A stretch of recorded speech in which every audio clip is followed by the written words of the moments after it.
जब कोई व्यक्ति भक्त बनता है या अनजाने में भक्ति की ओर जाता है तो वह इन तमाम नौ भक्ति से गुजरता है और भगवान को समर्पित हो जाता है। आपको भी अगर भक्त बनना है और भगवान के समीप जाना है तो नवदा भक्ति ही करनी पड़ेगी। नवदा भक्ति से ही गुजरना पड़ेगा। जाने अनजाने में भी व्यक्ति अगर भक्त बनने भक्ति की ओर जाता है तो उसे नवदा भक्ति ही करनी पड़ेगी।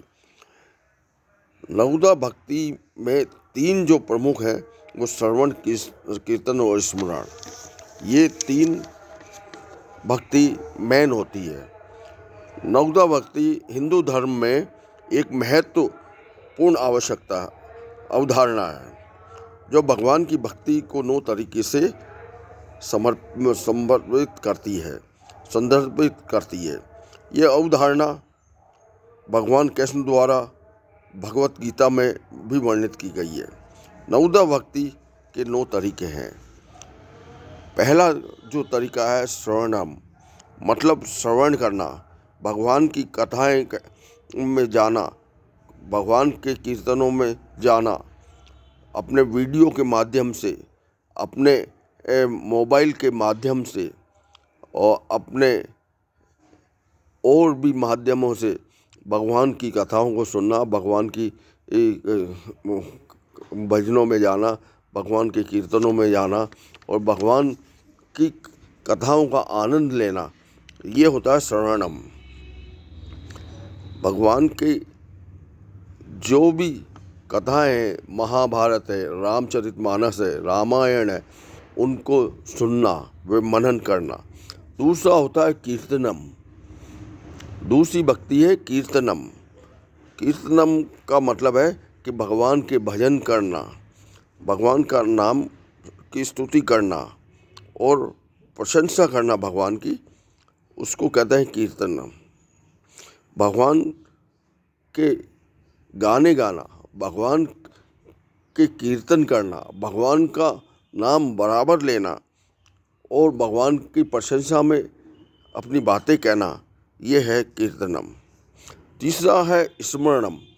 भगवान को दुख में तो सभी भगवान को स्मरण करते हैं, सुख में भी भगवान को स्मरण करते हैं। भगवान के नाम को याद करना, भगवान के रूप को याद करना, भगवान की प्रशंसा को याद करना, उससे कहते हैं स्मरणम।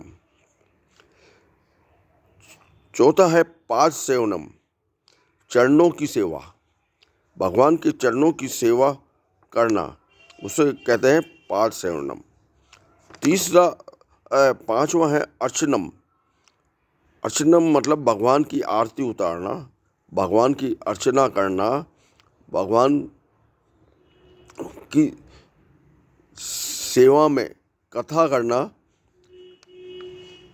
भजन करना, भगवान की आरती उतारना, इसे कहते हैं अर्चनम। और छठा है वंदनम। भगवान को हमेशा प्रणाम करना, नमन करना, उसको कहते हैं।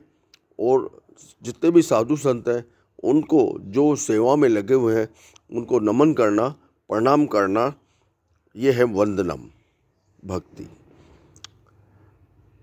सातवां है दास्यम, मतलब दास बनकर रहना, ईश्वर के सामने, भगवान के सामने दास बनना,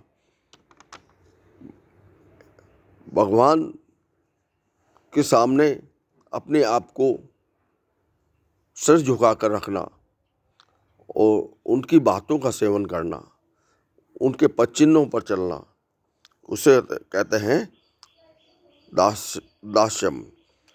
और आठवां है संख्यम, भगवान के साथ मित्रता का बर्ताव करना, भगवान से वार्ता करना, भगवान से कहें, आप बार बार पूछो भगवान आपके लिए क्या लाऊं, भगवान आप मेरे साथ चलो, भगवान शाम को आप क्या खाएंगे, सुबह में क्या खाएंगे, शयन में क्या खाएंगे, भगवान आप कौन से वस्त्र पहनेंगे, ऐसा भाव लाना और भगवान को कहना कि आप मेरे साथ चलें, आप मेरी रक्षा करें, आप ही मेरे सब कुछ हैं, मेरे सखा हैं, मेरे दोस्त हैं, आप मेरे साथ में ऐसा बर्ताव करने से ईश्वर बहुत सुख देता है और खुश भी रहता है और आपकी हमेशा वो रक्षा करता है।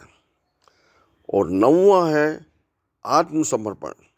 भगवान के चरणों में आप आत्मसमर्पण कर दें, अपने आप को समर्पित कर दें और उनकी सेवा में लग जाएं।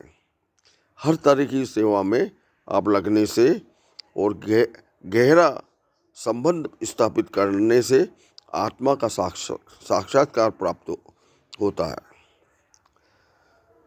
नवदा भक्ति का उद्देश्य भगवान के साथ एक गहरा संबंध बनाना होता है और अपने आप को आत्मसमर्पण करना होता है और ऐसी लगन लग जाए कि भगवान का और आपका तार एक हो जाए, आपकी का और भगवान का विचार एक हो जाए और आपको बहुत ही आत्मसंतुष्टि मिलती है। इस तरीके से ये 9 तरह की भक्ति को हिंदू धर्म में बताया गया है। भगवान कृष्ण ने भी भगवत गीता में यही बात कही है। आज का विचार मैं यहीं समाप्त करता हूँ। इससे पहले मैं आपको कुछ टिप्स देता हूँ। अपने स्वास्थ्य को बनाने के लिए, अपने आप को स्वस्थ रखने के लिए आप अंकुरित मूंग का सेवन जरूर करें। अंकुरित मूंग को रोज़ सुबह और शाम चाट बनाकर, सादा खाकर, सब्जी बनाकर ज़रूर खाएं। इससे आपका सबसे ज़्यादा प्रोटीन आपको मिलेगा, क्योंकि ये दालें हैं, दालों में बहुत प्रोटीन होता है।